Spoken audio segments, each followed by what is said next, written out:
जय श्री कृष्ण। राधे राधे।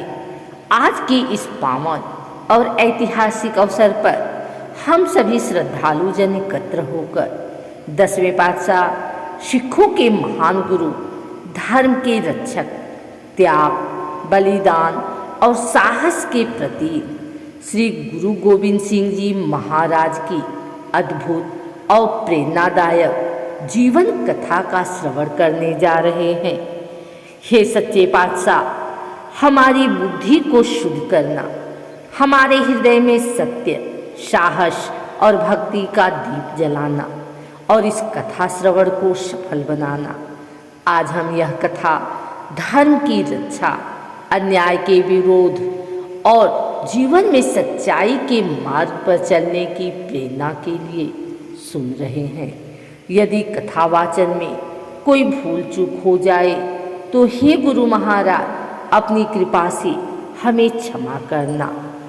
अब आइए गुरु गोविंद सिंह जी महाराज की पावन कथा प्रारंभ करते हैं। भारत भूमि सदा से वीरों, संतों और महापुरुषों की जन्म स्थली रही है।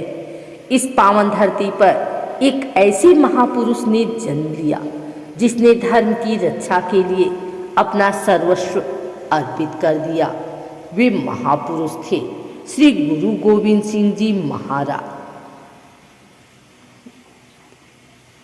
एक दिव्य बालक ने जन्म लिया 1666 ईस्वी में। बालक का नाम रखा गया गोविंद राय।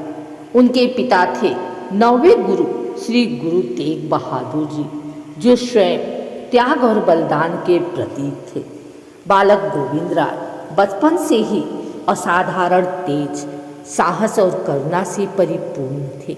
उनकी आंखों में निडरता झलकती थी और वाणी में सत्य का तेज था। जब अत्याचारी मुगल शासक धर्म परिवर्तन के लिए हिंदुओं पर अत्याचार कर रहे थे, तब गुरु तेग बहादुर जी धर्म की रक्षा के लिए आगे आए। उन्होंने कहा, धर्म की रक्षा के लिए यदि एक शीश देना पड़े तो यह सौदा सस्ता है। दिल्ली के चांदनी चौक में गुरु तेग बहादुर जी ने धर्म के लिए अपना शीश अर्पित कर दिया। उस समय गोविंद राय मात्र 9 वर्ष के थे, परंतु उन्होंने यह प्रण लिया, मैं अन्याय के आगे कभी नहीं झुकूंगा। गुरु तेग बहादुर जी के बलिदान के बाद गोविंद राय 10वें सिख गुरु बने और कहलाए श्री गुरु गोविंद सिंह जी महाराज। उन्होंने सिखों को केवल साधु नहीं बल्कि संत सिपाही बनाया। बैसाखी की पावन दिन आनंदपुर साहिब गुरु महाराज ने हजारों संगत के सामने तलवार उठाई और कहा, मुझे एक सिर चाहिए।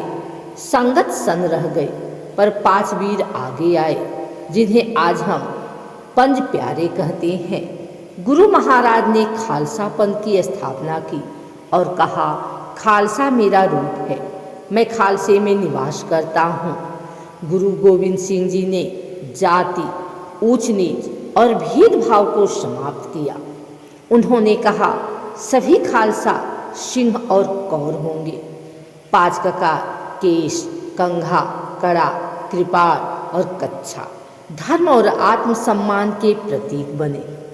इतिहास का सबसे हृदय विदारक अध्याय 4 साहिबजादों का बलिदान। बड़े साहिबजादे अजीत सिंह और जुझार सिंह युद्ध भूमि में धर्म की रक्षा करते हुए वीरगति को प्राप्त हुए।